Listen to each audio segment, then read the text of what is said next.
What is good, everybody, man? Welcome into the Bluebloods here, FCS Football Central as well. The Coach's Corner, my guy, Coach, is not here yet. Caught up in a meeting, but listen, man, he's going to jump in just a few. So we might circle around to some of the topics that we talked about at the beginning of the show that he just wasn't here for, man. I know he has a lot of his own thoughts on this, especially being an active coach in the space, being a Florida guy. So kind of close to home with the whole Willie Simmons news, man. But so what we decided to do this week, bring you guys two back-to-back live shows this week. So going live tonight to catch up on all the storylines. We took a little break for the holidays. Willie Simmons leaving FAMU breaks. Texas Southern and Fred McNair continue to have a very interesting process, let's call it that. And then, of course, Alcorn State promoting Cedric Thomas as the next head coach. And we haven't had a coach's corner since all this stuff has happened. So we wanted to hop on and do like a strictly HBCU storyline episode. And then tomorrow night, coming back live, an official preview of the FCS National Championship, South Dakota State versus Montana. I'm headed down Thursday or headed over to Frisco for the weekend, man. Gonna hit up the press conferences, awards ceremony, all that good stuff.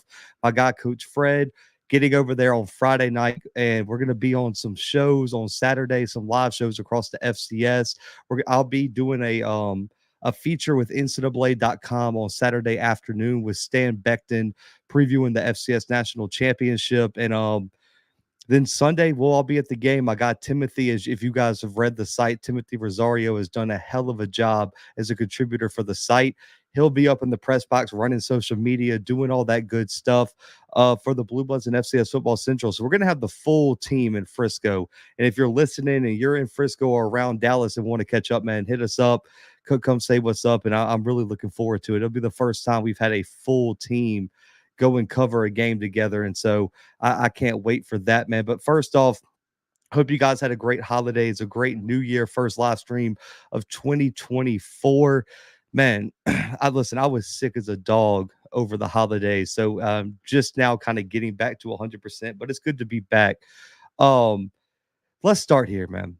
I know this is probably going to dominate the show, but Florida A&M head coach Willie Simmons officially resigns and takes the running backs coach job at Duke under head coach Manny Diaz. Now, I mean, there's been plenty of discourse, plenty of shows already about the ramifications of this move and what's happened. And so to kind of give you a backstory, because I haven't really been live, been tweeting too much.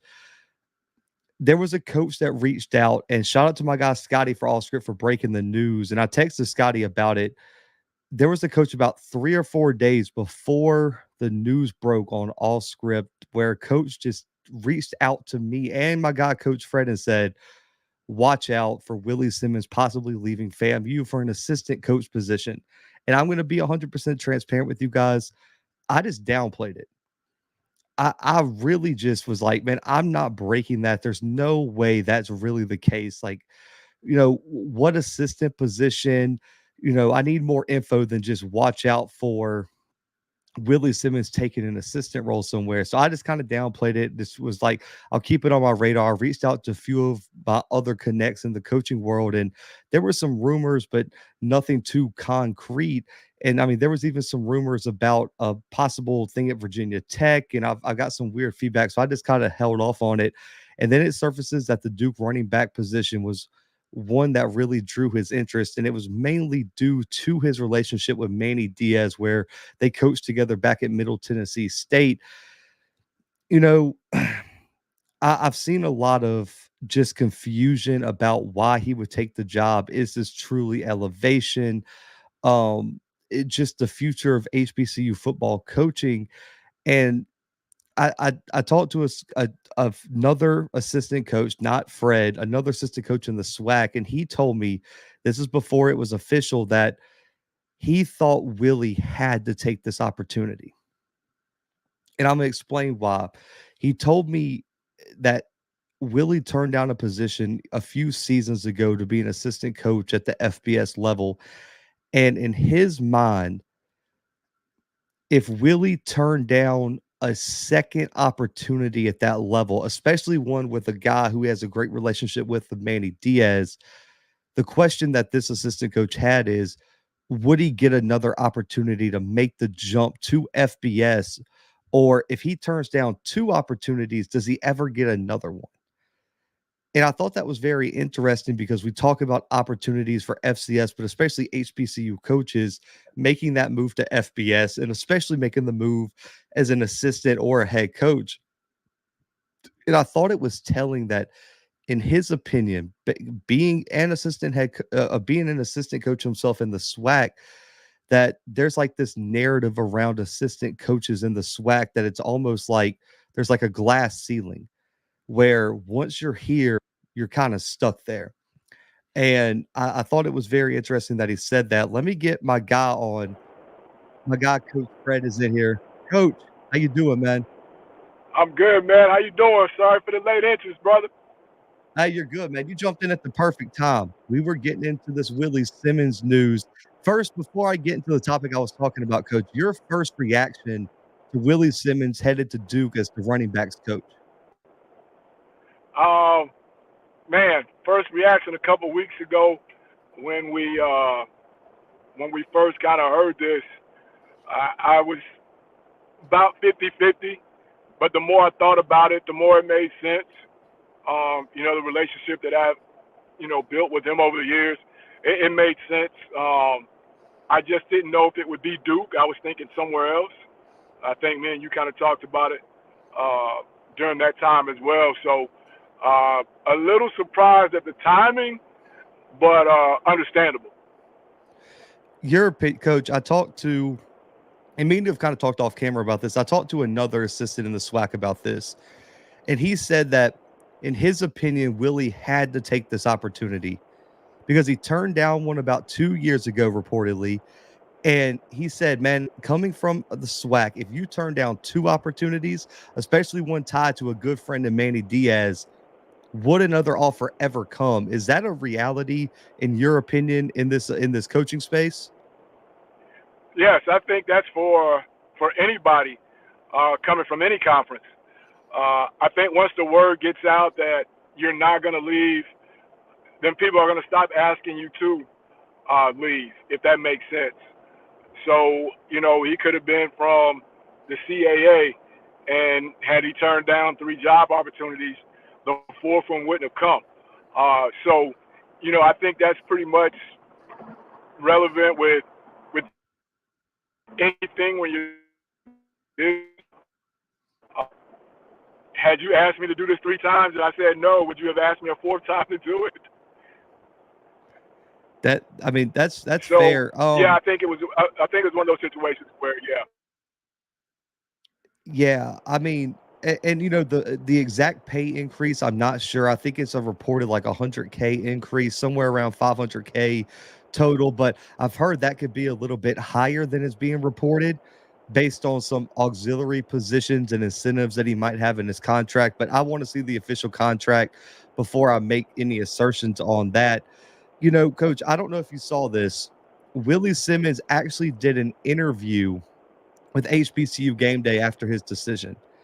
And his exact quote, shout out to Stephen Gaither from HBCU Game Day, said, looking at my career and where I want to ultimately be in my career, to have the type of platform on the national stage to lead young men and throughout college football, not just the HBCU landscape, I think this was a pivotal step for me to take, and that's why we're taking it.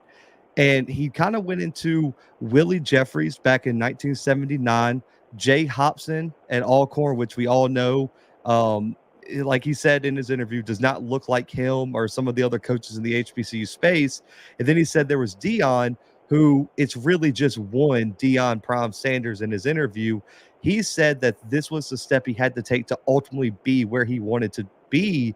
And Coach, I think an interesting part of this interview is he said he's done everything. He's won a conference championship.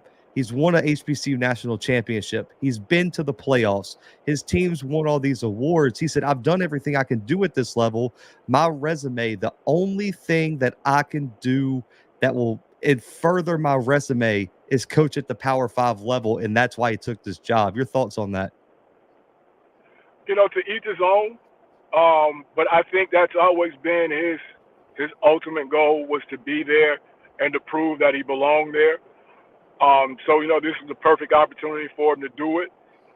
When you're talking about, you've done all you can do, I mean, he's checked a lot of boxes. He really has.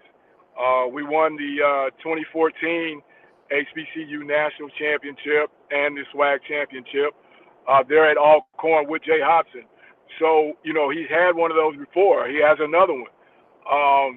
So, yeah, I get exactly what he's saying in that sense for him. The opportunity to get to that level, and he had to take it, is basically what he was saying, and is how I took it, and, wish him nothing but the best. That's a fact. I do want to say, I understand the emotion from fans, and it happens at every level. Anytime a coach leaves, the fan base is going to be upset to a point. You don't ever want to lose. Like, listen, you just lost a coach that was 22-2 in the SWAC. I get the emotion of not wanting to lose him, but I keep seeing this argument of, when are these coaches going to take the sacrifice to stay? When are these guys, like, why does it have to be a step up? Why does this job have to be a stepping stone? I do want to put in perspective, and I want to get your opinion, Coach. There are probably only about 10 jobs in the country that aren't stepping stones at the head coach level. I mean, I look at Alabama, Michigan, Ohio State, Georgia, Florida State, USC, Texas, and maybe that's where the line is drawn in terms of non-stepping stone jobs. I mean, I think we have to center this conversation as everyone's a stepping stone unless you are the top of the top, and there's only about 8 to 10 jobs that a coach has never left for another job at a higher level. LSU too. I'll throw LSU in there. Someone in the chat put that.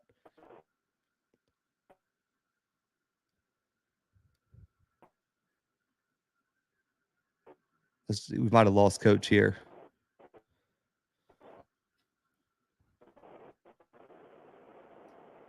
Hey, B, can you hear Coach, me? we got you now. You're breaking up a little bit. Oh, we lost him. But yeah, we'll get Coach's response to that. But I keep seeing that narrative that, listen, I'll be honest. There's not a job in the FCS that's not a stepping stone. There's not a job in the Group of Five that's not a stepping stone. And there's a lot of lower level Power Five programs that are also stepping stones to a point.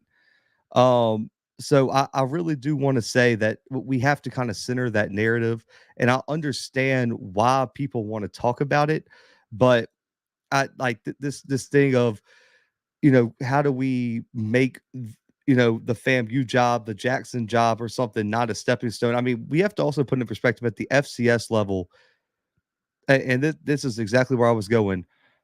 A coach that won 2 national championships at the FCS level and I don't remember what his win percentage was, but is the linebackers coach at USC right now. I mean, that right there should have been a wake-up call to every FCS program in the country that, man, if a good position comes knocking, I don't know what we can do. And so no, man, I don't listen. I'm not one. I don't think anyone was overly emotional. I saw I think there's been so many coaching changes recently and so I just think it's a little bit of a panic with that. Like, how, if it, and it's a panic, not just for the SWAC, for the whole FCS. If we have a coach that's winning, how do we keep the best coaches in our circle? And I think that's a tough conversation to have. And that's right, Mr. Campbell. Belima left Wisconsin for Arkansas, Lincoln Riley, Oklahoma to USC. I mean, everyone's got to understand the decision Willie made. Now, shifting to the conversation, though, of who's going to replace Willie, I've seen a lot of interesting conversations about this. I do want to start off. I saw the HBCU sports article and some people talking about Fred McNair. Is Fred McNair a good coach? Yes. I personally cannot see Fred McNair being the head coach at Florida A&M. Maybe I'm wrong, and maybe I'll be proven wrong if they go that direction. Just me personally, I think coaches' personalities have to somewhat match up to the culture around the program, the brand of the program. I don't think Fred McNair is that guy. And I don't think FAMU is going to look in his direction. I don't even think there'd be a mutual interest in that move. Um, for me, I think I heard, was it Quinn Gray? That would be an interesting option. I will say my one concern about Quinn Gray is he only has 1 year of head coaching experience at Albany State. And I get it was his first year, and this is no shot at Quinn or his program. They weren't overly impressive, in my opinion. Maybe I jumped the gun with that, and we'll see what if he doesn't take the FAMU job, we'll see what the Albany State team looks like this year. But I wasn't overly impressed with him. I get that his connection with the university and all that kind of stuff, but I just was not super impressed with his program this year. And look at KJ Black's another popular name. Based on the people I've talked to, that would excite the fan base. I just don't know how that's going to work, because I think for FAMU, you have to make a hire quickly. And the problem with a KJ Black or someone who's currently coaching the NFL, if they're in the playoffs, they're probably not going to accept the job before the early signing or when their playoff run ends. You need someone who can come in now. KJ Black and the Rams are going to be in the playoffs. Some of these other people are going to be in the playoffs and won't be able to take the job as quickly. So I don't know how realistic that is. I would like to see him at least get an interview, but we'll see if they make that move. Another name that I've heard surface is Mike Minter. I'm going to be honest with you guys. I have no sources confirming that. I've talked to my connects at Campbell. Mike Minter has been tight-lipped about his next move. I have no idea where Mike Minter's going. The coaches on his former staff don't know where he's going. He has been radio silent with his next move. I don't see Minter going to Florida A&M. In my personal opinion, if you don't see Minter pop up or hear his name rumored with any college football openings, when was it Black Monday comes around in the NFL, I think Minter's going to pick up an analyst role or position role somewhere in the NFL, and I think he's going to take his talents back to the NFL, or maybe even just take a year off. I don't see Minter being the guy for Florida A&M as well. So I just wanted to address that. Another name that I've been hearing is Billy Roll, who is was on the staff, the special assistant to the head coach, Coach Nickelbacks. At first I was going to say no, and then I saw how hard the players were pushing for him, and it kind of made me take a second look at how I felt about him, because at first I didn't think he was going to be the splash hire they needed, but maybe if they bring him in, he can keep that team together. Let me get back here to Coach. Coach, you back? I think so. You got me? Yeah, got you loud and clear, man. We're talking about potential options to replace Willie now, Coach. There's been a big push on social media from the players to promote Billy Roll to head coach. Special assistant to the head coach, Nichols back coach down there at FAMU. Your thoughts on that potential move?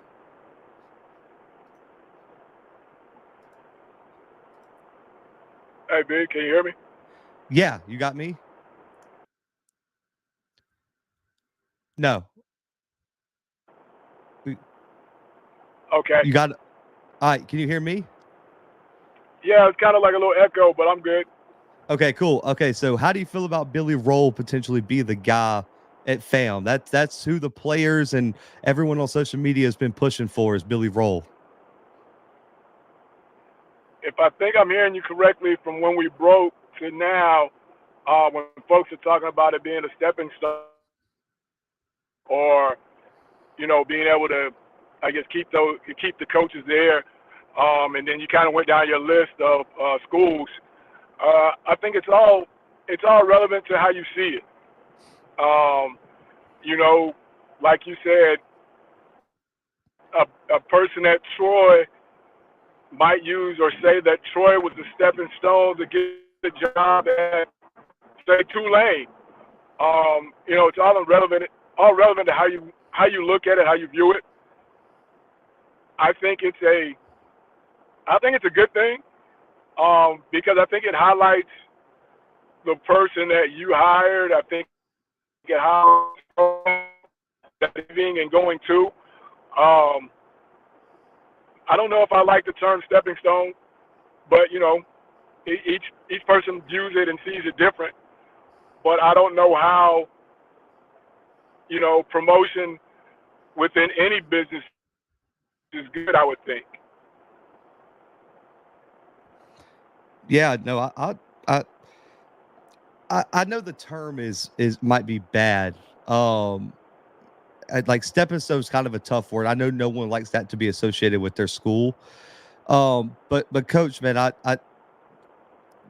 when you look at the potential candidates, I mean, have you heard any names potentially? And how do you feel about Billy Roll potentially being the next head coach at FAMU?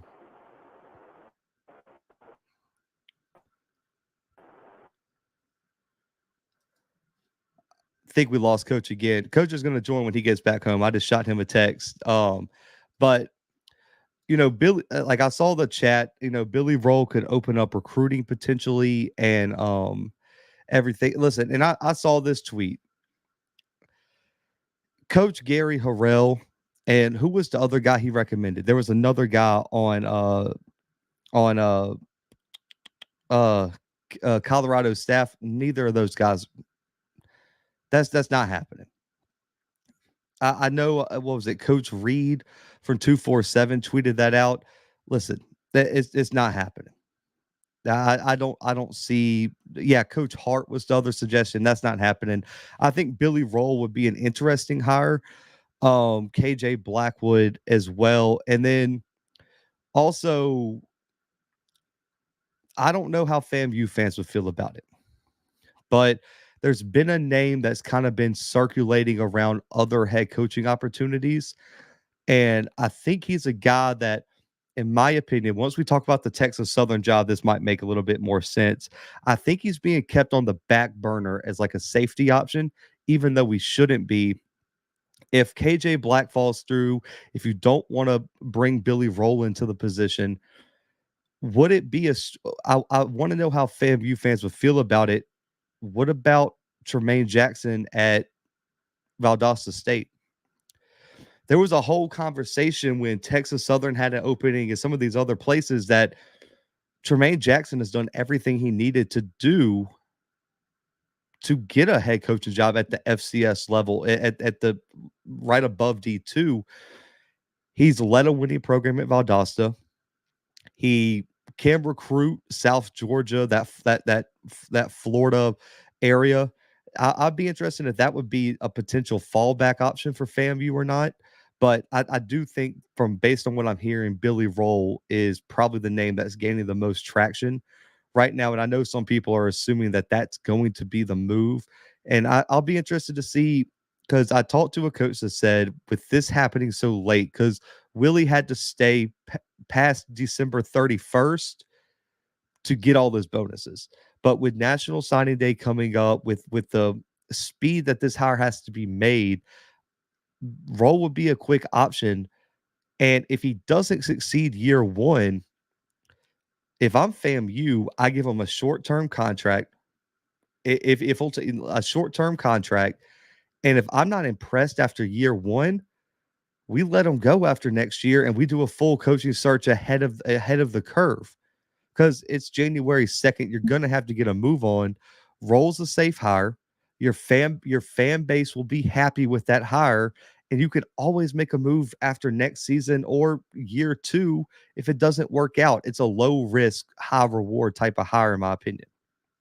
So that's personally how I feel about that hire, just because I'm not 100% sold on it, but I do think it will keep the fan base. It'll keep the fan base happy. Let's just put it like that. And I'm not saying hire him in an interim role, but I don't think he gets a huge contract. And you absolutely can, Corey. You absolutely can hire a coach for 1 year. And I'm not saying a 1 year contract. I'm just saying you aren't going to. I don't think Billy Roll would get a 5-year deal. I personally don't, but I could be wrong. I don't think he gets like a long-term deal. And I mean, maybe FAMU fans would feel a different way about it, but I just personally don't think that's a I don't think that's a slam dunk hire in my opinion. And that's just my thoughts on it, but we'll see what FAMU does with that one. But kind of moving on here, shifting over, we're going to circle back to the FAMU situation when coach drops in. But Texas Southern Fred McNair, man, standard 3-year deal. Yeah, get him a 3-year deal and move on from that.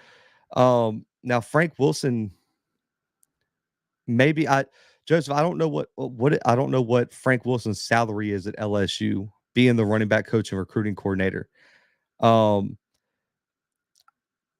If the money makes sense, that could be an option. But a lot of the time, listen, that was the big holdup with Jerry Mack, running back coach at Tennessee, was a highly successful head coach at Central. He's making too much money as an assistant, and I don't think there's a FCS program that's going to have the money to get him back into a head coaching role. And I think Quinn Gray would be a close 2 behind a role right now, Corey. But Texas Southern. Let's recap, because it's been a while since we've done a live show, and I was one of the ones that was talking about Fred McNair in the job and everything. So let's go back and shout out to my guy over at Dave Campbell's Texas Football, Corey Hogue, for putting this together. November 14th was when the first reports came out about them not extending McKinney, and players were leaking the information, and Granger was denying that any decision has been made on McKinney. Well, then November 20th, contract not renewed, was set to expire on the 15th. November 28th, Andre Johnson gets mentioned as a potential candidate by the Houston Chronicle. December 7th, Texas Southern and sources narrowed its search down to Mickey Joseph and Brett Maxey. Now, Mickey Joseph, now the head coach of Grambling, obviously not in the running anymore. December 13th, sources start confirming that Texas Southern was set to hire Fred McNair within the next 2 days. And then December 15th was the special meeting where they wanted to request approval to appoint and negotiate employment contract for football head coach. And nothing happened. December 19th, another special virtual meeting is called to negotiate the contract of the head coach. No decision was reached, and 2 members preferred Andre Johnson and held out on their votes and held out on their attendance. December 19th is also when Alcorn State announced they were not going to them and Fred McNair couldn't reach an agreement. Cedric Thomas promoted to head coach. We'll talk about that when coach gets back as well. December 28th, Board of Regents meet again, defer on approving a head coach. Granger releases a statement: the hiring of a head football coach is a strategic decision that cannot be taken lightly. I will be taking a few additional days to consider candidates for the coaching vacancy, and we'll work closely with the interim president, Dr. Mary Sias, and the board to announce the hiring shortly. Man, I don't even know where to go with this one. Let me get my guy Coach back here. Coach, we back. Oh, the signal's crisp now. Definitely in the yard. We're back. Not moving. Let's go. All right. Before we circle back to FAMs, I want to get your final thoughts on that one.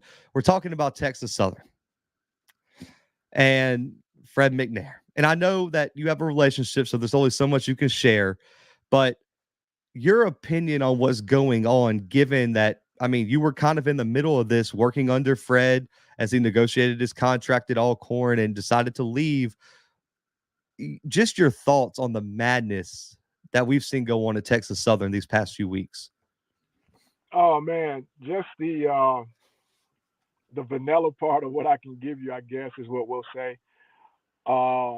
it's essentially it's one university operating as two separate entities, and that's where you have the confusion. Um, One side was working, and I don't know if they understood that they had to work in unison with the other side or whatever. Um, but one side was working. Boom, this is what we're doing, and I just need you to stamp off. And then the other side is like, no, this is not how that goes. That kind of thing. As vanilla and plain as I can put it, without just becoming the insider. But you know, again, I think it's one of those situations of where the right hand's got to talk to the left hand's got to talk to the right hand, and the problem that I have with it that I can speak on as just a fan and as a coach is you knew this situation a long time ago after you didn't renew the last guy's contract that this was going to happen. So why didn't we all have this laid out steps 1, 2, 3, 4, 5 together so that everybody was on the same page from the beginning? That's the madness of the whole situation that I just don't understand. And I want to say this, and I'm not targeting anyone in particular. And I've seen a few people say it. This is not the media's fault. No. And I just want to make that as clear as day. I've seen so many people say it's the media's fault for reporting it before the school. Welcome to college football. Well, just welcome to college athletics. If you think every little move is going to get announced by the school before someone breaks it or leaks it, you might as well just stop watching college football because it's not going to happen. And you can't say, we wish our FCS programs would get covered or HBCU programs would get covered like Power Fives, because it's worse at the Power Five. You can't sneeze in an office without that being reported by 247 or On Three or someone like that. It's not the media's fault for leaking McNair's name because he was the top candidate. He was telling people he was going to go. That's not the media's fault for reporting that. It is the board's fault for not approving it and not getting on the same page. It's Texas Southern's fault for not getting the stuff together. To put the blame on the media for the whole thing is insane, and that we got to stop that. That's just madness to blame the media when Dr. Granger was going on record saying Fred McNair was the number one candidate. On record. It's just, I couldn't believe it when I saw people saying it was the media's fault. I was like, what are we talking about? It is their fault for not doing what they needed to do in the first place. But coach, you can't say much, but I'll tell you what I heard recently. I heard Texas Southern has moved on from Fred McNair. Well, I'll throw more madness. Um, you know, Not considering myself an insider, but it's supposed to be taken care of this week, from the understanding that I have and have gotten. Um, and as the old show on Martin was called "Word on the Street," um, that this is going to be resolved this week, um, before the weekend. Now, if that happens, I don't know, but that's what an insider inside told me. And then, to go back to kind of what you just said, the AD was actively talking. Uh, that wasn't you. That wasn't me. Um, that wasn't any of our other media, friends, outlets, or whatever. That was from somebody that is in house. So, when you're talking college athletics, those things are going to always get out because he's going to tell who he wants to tell if he tells anybody. If he doesn't, he hands that paper to his secretary who lays it down on the desk. Somebody walks by. Those things happen in real life in athletic offices. And that's how they kind of go. That's how those things get out. Not that they're not true or they're made up. Um, I think I can go on record as saying that me and you heard weeks ago uh, about, the possibility of Coach Simmons. And we were both, well, I was scared to death to say anything about it because it's just like, you know, uh, active coach working in the media, that might not look right. But, we learned about this a long time ago. Now, where I got the information from, I can't tell you, but that's good journalism. I learned that by working in the media. But, those things get out, and then I guess it's up to other people to try to put them under for a little while. But fast forward, boom, here we are. So, unless it's just a blatant deal of where I'm leaking right now on the coach's corner that I'm going to be paid $200,000 as an assistant coach with benefits, with a car, something outlandish that you can't believe, then that's, you know, okay, cool. But when there's smoke, sometimes there is fire. And let me say this. There was a lot of fire in this Fred McNair deal, not just coming from inside Alcorn, but coming from Texas Southern, coming to, and I'm not even talking about my guy next to me, coming from other assistant coaches who were reached out to. There was so much smoke, and there was so much fire. There wasn't even smoke. It was just fire at this point. Like, I saw it. And listen, it's just crazy. But some names that some guys over at Dave Campbell's Texas Football talked about. Apparently Rod Reed got an interview recently, former Tennessee State head coach, which would be interesting. Also, NFL assistant Alvin Reynolds supposedly got an interview too. And coach, this guy has not got an interview. And I know we talked about this about a week ago. I reached out to some sources. He's expressed interest, but I have not confirmed he interviewed. Damian Craig has told his people that he would like to put his name in the hat. I'll give you one more.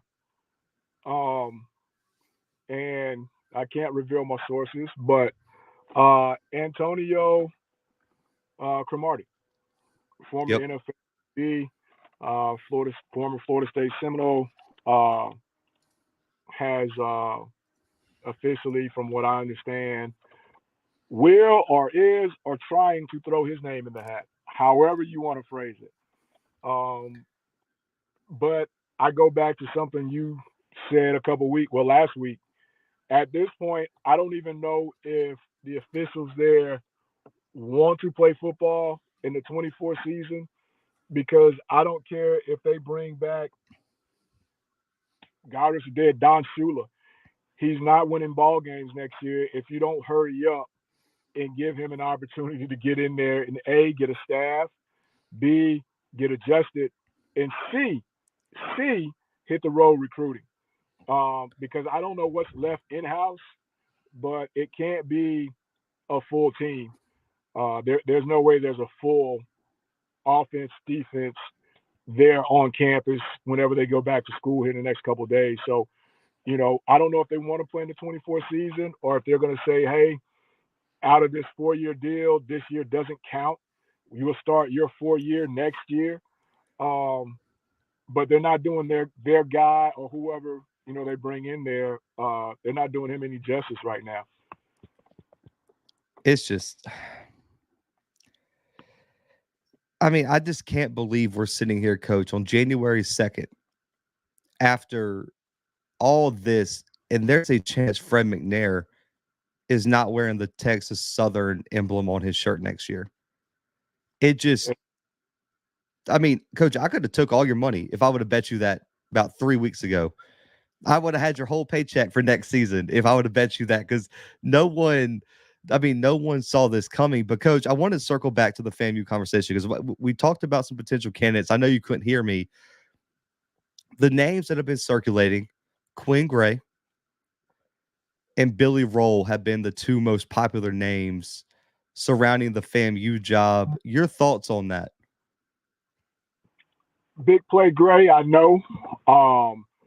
I know he came off of a run there where he's at now, where they had an opportunity to play for the championship of their league.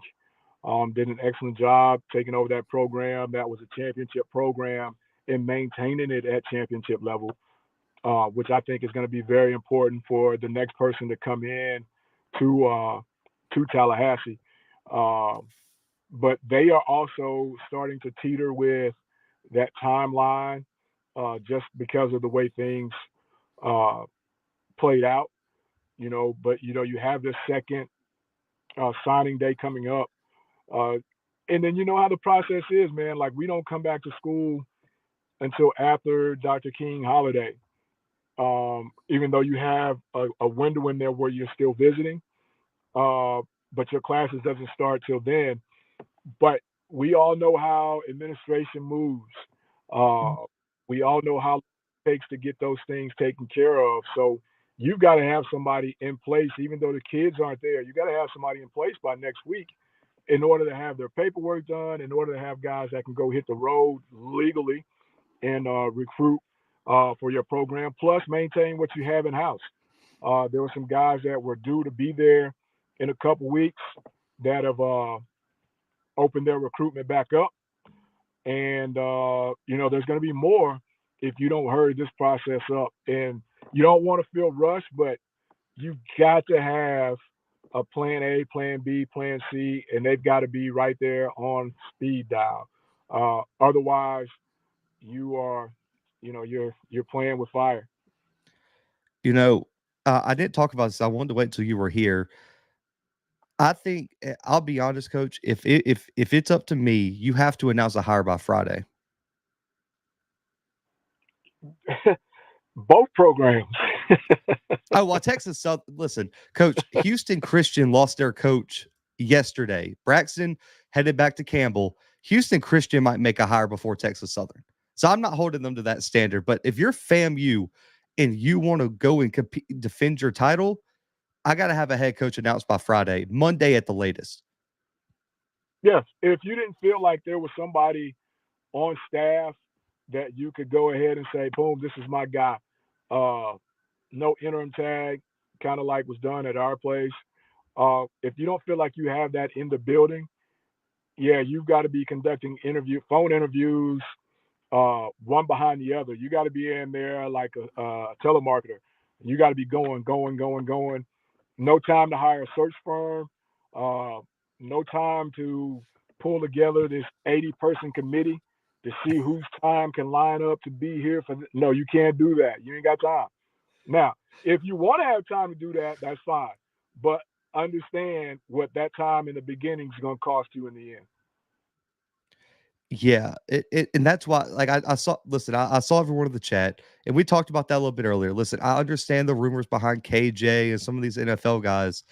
My thing is, are those guys going to be ready to be in the building on Friday? I mean, there's still another week of the NFL season, and KJ and the Rams are going to the playoffs. And the other name I've heard plays for the Chiefs, they're in the playoffs. So what? At least 2 more weeks. And if the Rams or Chiefs win, that could be 3-4 weeks from now before they can really step into the building. Because, Coach, you know this, even as an analyst or an assistant in the NFL, in the playoffs, you probably don't have time to build a staff and prepare for a playoff game. Nah, you unless you got an assistant that's doing all that for you and compiling all this stuff, you're not going to have that opportunity. They operate on a different clock, and these games are for real. They're playing for keeps. The Rams are poised to make a run. We all know what Kansas City does or have been doing these last couple of years. So, like you said, at minimum, you're looking at 3 weeks. 3 weeks takes us to the end of January. And I'm gonna just say it. Not that I do it, but this recruiting trail with other coaches can be ruthless. And I'm sure there's people in DMs.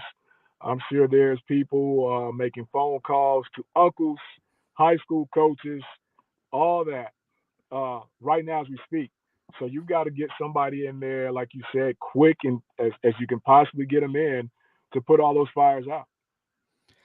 Coach, the last topic I wanted to hit for this show, and then, guys, like I said, we'll be back tomorrow.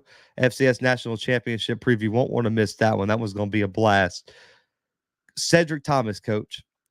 The crazy part is, because we have not been live since this was announced that Cedric's We going to have, be the head coach at Alcorn. And coach, I mean, I don't know if everyone knows, you can announce your plans as well, but Cedric way better than me, and we're probably going to get him on the show. What is Alcorn getting in Cedric Thomas? And in your opinion, why was he the guy the administration pointed to when Fred McNair walked out the door? man, I didn't even think about that. You're right. We haven't. This is the first show. So I'd like to just make my announcement. Uh, I'm committing to Alcorn State, baby. I'm staying at Alcorn.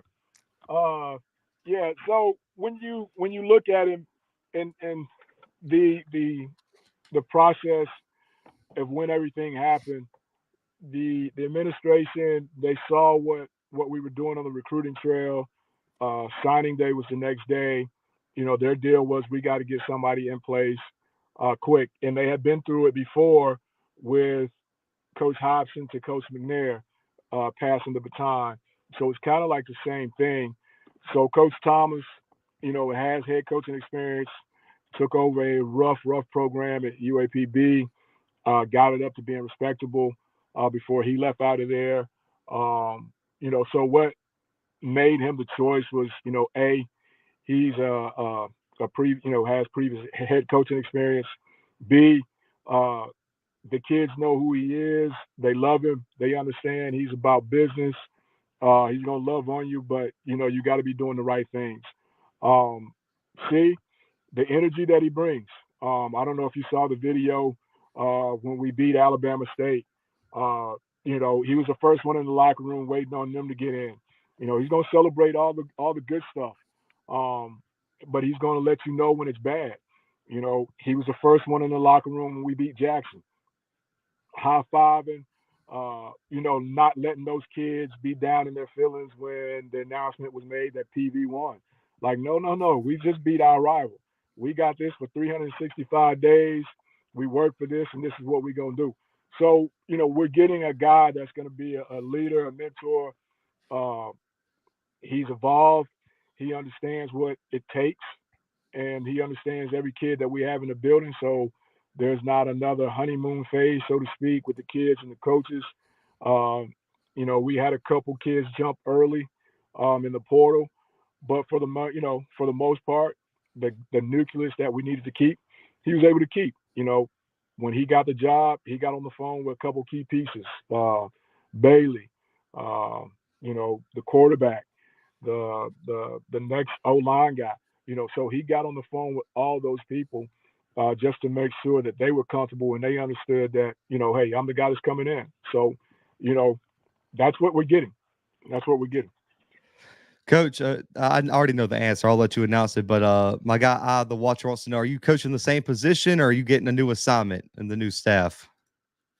Oh man, I am still top three receiver coach in this country, man, in this conference. And when we talking about it, we ain't talking about two or three. So no, I'm staying where I'm at, and the extra title, it's one of those things we'll talk about tomorrow. But he's definitely ready to come on the show. He he told me up front that if he don't get on the show, I don't have a job. So I was like, you get on the show as many times as you want. So he's all about it. He's ready to go. So yeah, still receiver coach, man. Uh, Still recruiting South Florida, Central Florida, out in Kansas, ready to rock. Everyone tweeting hashtag led by said, and my guy G. You already know, Coach. You said I got my guy. He's been tweeting that since the hire was announced, and yeah, it'd I be. got stuff to say. Hey, I love that the recruits picked up on that. Yeah, that was By the hot. way, yeah. That was So before I ask you a question about signing day, Coach, because now that everyone's signed, we can talk about it. Because in case you guys don't know, the reason me and Coach don't talk recruiting on this show together until those kids are signed, he can't mention them by name. He can't talk about them. NCAA violation. My guys makes a lot of time to be on the show. We're not trying to get them fired or caught up in the NCAA. So that's why we don't talk recruiting. If I talk recruiting, Coach will not be on the show with me because he can't talk about it. But um, Coach, we spotlight all the first year head coaches. Could you imagine if we didn't have said as the first guest, we got a show together. And if I brought that's why I haven't had a coach on. I haven't even reached out to other schools. It's going to be Cedric Thomas first. Everyone else will come later. Listen, I know Braxton personally, and I didn't even hit him up yet. I've even texted him congratulations just in case. It's got to be said first. But, Coach, you guys signed, 26 players in the early signing period. Talk to me about the chaos, because people don't know this. You guys didn't announce what said till the day before signing day, and there's staff changes, and then recruits. You got to call recruits and be like, "Hey, man, here's the new head coach. This is what we're doing. You guys got to reach out." Give us a little bit behind the scenes, man. How chaotic was that 72, 48 hours throughout early signing day with everything going on? To be honest, it didn't get really chaotic until Tuesday morning. And then it was like, whoa. We can't announce this just yet until we have this in place, and then we can go from there. So then it became like a telethon. I'm over in this corner on my phone. Coach Rose on his cell phone. Coach Phillips is on his phone. And we're calling all these guys that we recruited that had something to say. And like, hey, regardless of what's going on, here's the next head coach. So we're passing cell phones in there like we're raising money. And he's taking all these calls from all 26 of those kids. It was probably 30 kids that we were back and forth. A couple jumped out on us. But, it is what it is when you're talking recruiting. But they all knew him. So what we've done and what we've been able to do in the recruiting process is that when those kids come, they may play receiver, but they spend time with Coach Thomas as well.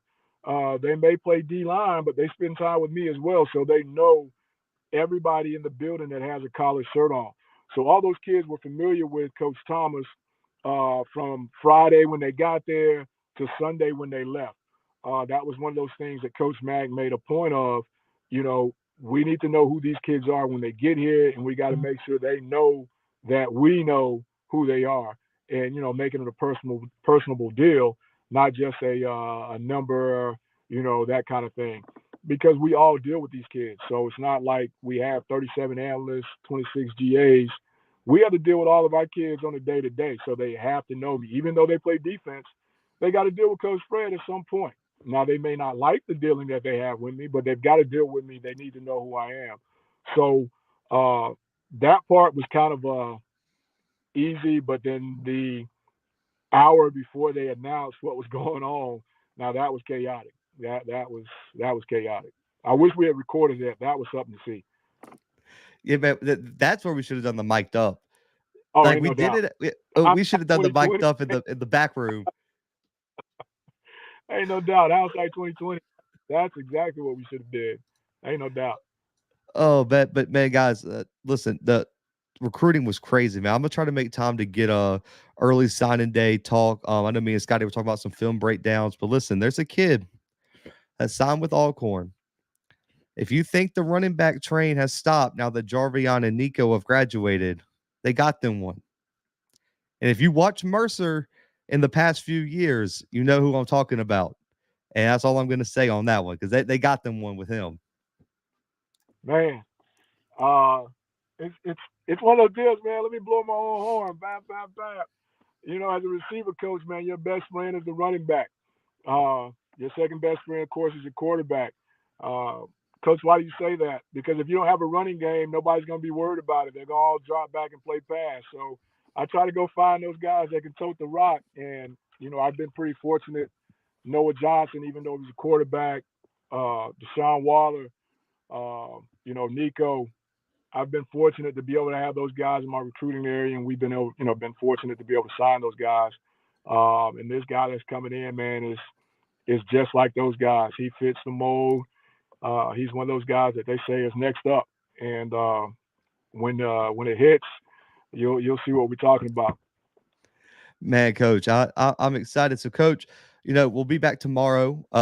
National championship preview. Man, me and you are headed to Frisco later this week. Man, listen, I'll be dropping links on social media on the community page on YouTube. Me and Coach Coach, like, how does it feel? Man, I had to text you. We got a podcast appearance. Man, on Saturday night, like a oh, live podcast appearance, like because you get to go up there. Listen, I'm telling you, you're gonna be shocked. Listen, they're gonna have. They said they got us a table in the front row for all the guests. So we'll be VIP up front, and we already got our time slot, everything. I'm stoked about this whole little deal, man. We're going out, and again, I keep saying it. The only active coach in media. I can't wait for this thing, man. I really can't. But guys, hit the like button, subscribe, man. Catch the replay on YouTube, all podcast streaming platforms, man. We just had to come back with the storylines episode. We've been gone for too long. Me and Coach, after this weekend, we'll shift into off-season mode and we'll kind of get the format laid in terms of storylines and content and stuff like that. So just hang with us there. Also, tomorrow, before our live stream in the morning, I'm dropping the full 10-minute mic'd up video from Coach Fred at the HBCU Pigskin Showdown, and also interviews with Aaron Allen and Carlos Hill from Sacramento State. Coach, real quick before we go, experience down in Mobile. Man, great experience. Great, great atmosphere. They did it. They did it really good. When you were there, you can attest to it. There were several scouts from the NFL and CFL that these kids got to practice in front of every day. And then just being able to talk with those guys. I also handle the NFL guys that come to our school, so a few of those guys I knew from their time coming through Alcorn. So to see those guys show up and to have a real vested interest in those kids at that bowl game, man, was really, really good, man. What did he say? He said, "Not Coach Fred in the bubble Chevy." Hey man, I had to do it. So I just had dinner with but that's a whole nother story. But so the experience, man, and to see those kids be able to have one-on-one interviews with the NFL scouts, the CFL scouts after night practices, it kind of gave those kids motivation. First night they call so and so and so and so to come to the interview room. Well, next morning I know I got to go hard because this is real life. They're actually looking and taking notes and calling people in. So the experience was great, man. The team that I had a pleasure of coaching on won. Aaron Allen won the overall game MVP. My little guy from Alabama A&M won the offensive MVP. Another receiver, chalk it up. I keep telling, I'm like Muhammad Ali. I keep telling you I'm the greatest. But no, we had fun. Ate really well. Mobile is not as dangerous as you said it is, Scotty, or at least where they had us at. The funny part is the stadium Scotty went to was Ladd, like where they held the practice. Like that's the stadium they hold the game at. I don't know. Maybe it was just because we were there, Scotty, but it was a real heavy police presence. So Scotty wants to know who do you think stood out the most over practices and games this weekend? I know my pick, but I'll let you throw yours. Over practices and games, there was of course I'm gonna say Aaron Allen. He threw the ball really well. He really did. But there was a couple kids from Bowie State that I was really impressed with. Being D2, whatever, those kids didn't back down. They came there with a chip on their shoulder. There was a kid, which I still don't have a understanding of how he got there, the D tackle from Sam Houston State, but he was impressive all week. And I think the best thing about the week was listening to those kids at Miles tell those kids at Alabama State how easy it was to beat them and they should have beat them worse. That was probably the highlight of the weekend. But just to see those kids compete and carry on, man, was a good deal. But Aaron Allen, the kids from Bowie State, and that D tackle from Sam Houston, man, he had an impressive week. The kid from Sam Houston, I got to watch a little bit of one-on-ones. Bro, his ability to keep the offense on, like his arms were so, like he did such a good job keeping the offense on his hands off of him and generating, I like to call it like negative space in the backfield did a great job of creating negative plays. I mean, there were a few times he had the center, 5 yards in the backfield in that Off, scrimmage off yeah, the ball. And I will say, listen, when I post the interview tomorrow, I don't need y'all in the comments. I didn't pick the rosters, okay? So don't yell at me. But my guy Carlos Hill from Sac State was out there balling at the end of practice. Listen, he scored there were some touchdowns where I was just like, bro, the DB had no shot. yeah. I don't know how he got there either. From Sacramento State, West Coast, but yeah, he had an impressive week. Just unfortunate that he twisted his ankle there early in the game, but yeah, he was there. He said there was only like 50 people at y'all's game. He said you got to go when he went.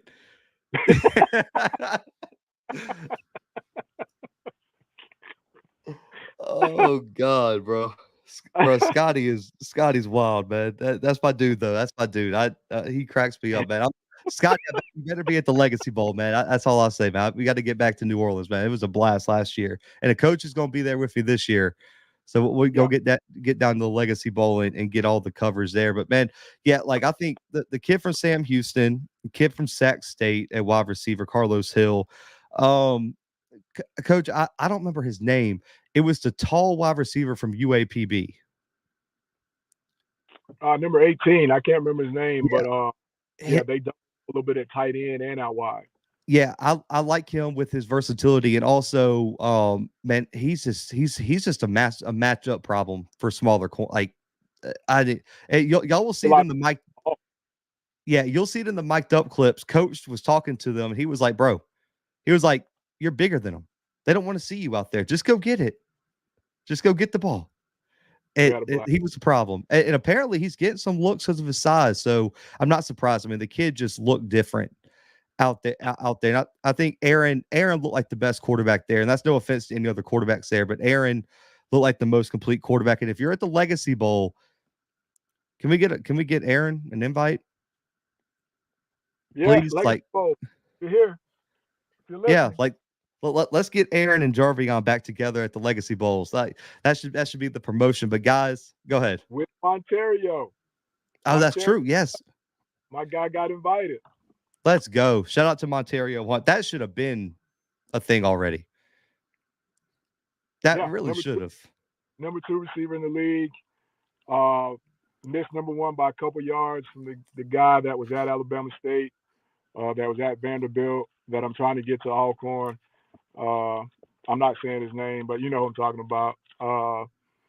So yeah, I was getting a little worried, but then he ended up getting the invite and he called me, and that was big time. That was big time. Yeah, but listen, guys, I'm telling you, and this is more for media too than just fans. If you're a fan, be there on Saturday for the Legacy Bowl down in New Orleans. If you're media and not at the Legacy Bowl, you're missing out, because the complaint I hear from media all the time is you don't have enough access.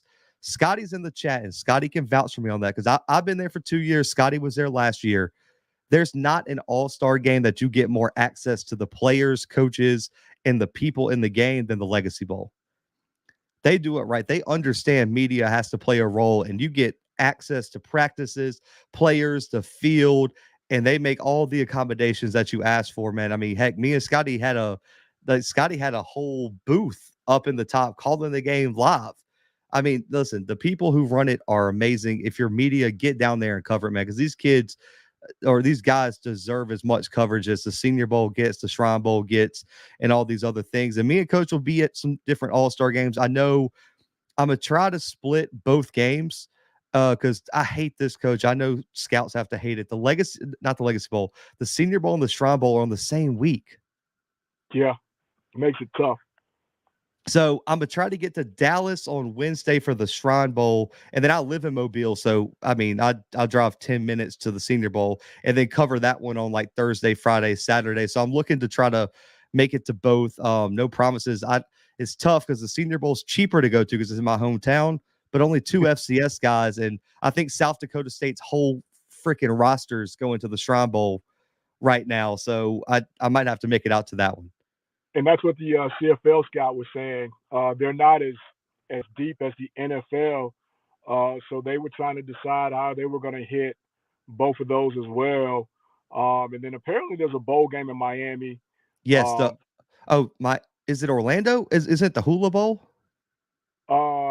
no, another HBCU one is in Miami this week. Oh, I didn't know Um, that. neither. I'm a little upset I didn't get invited to that. It's in Miami. Uh, and then the Mm. Hula Bowl as well. So the CFL guys are trying to figure it out about like you are right now. How am I going to hit both? We got to do it this way, this way, this way.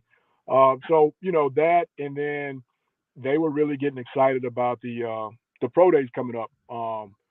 With the Whether we're doing that in Jackson again or whatever. They were talking about that and how that was a big deal for them to be able to get to one spot to see, everybody, so to speak, in that central area, us, Valley, the school up the street, everybody that's kind of in that area. So hopefully we get to get that again. And, we were there last year together. Of course, we're going to do that again as well. So, yeah, looking forward to it, man. I'm laughing at Scotty, man. Mobile wasn't that bad, Scotty. No, yeah, he said it was absolutely amazing. A1 Legacy Bowl does it right, and I agree. Listen, that's the first I've heard of an HBCU bowl. It's sad. I mean, zero coverage for that, and I mean that's tough. I feel bad for those guys down there, but hopefully they're balling out and getting their NFL coverage. But listen, guys, I already say on this show, there's no off season here. Me and Coach are going to keep this thing rolling. We'll be back tomorrow. FCS National Championship preview live stream. We're aiming for 4:30. We'll let y'all know. I'll post in the community page if there's any changes. si.com/college/FCS is our FCS content is rolling. Timothy's been a madman with the pen, man. Has a bunch of great stories out there for the FCS National Championship. And if you see myself, Coach, Timothy in Dallas, say what's up. I'll be there Thursday. Coach coming in Friday. My guy Timothy flying in Saturday afternoon. I'll have a featured interview on NCAA.com with my guy Stan Beckton dropping on Saturday. I think we're doing a live stream from the stadium. I'll keep y'all updated on that. But for Coach Fred, for myself, for the Blue Bloods FCS Football Central, man, we are out for right now.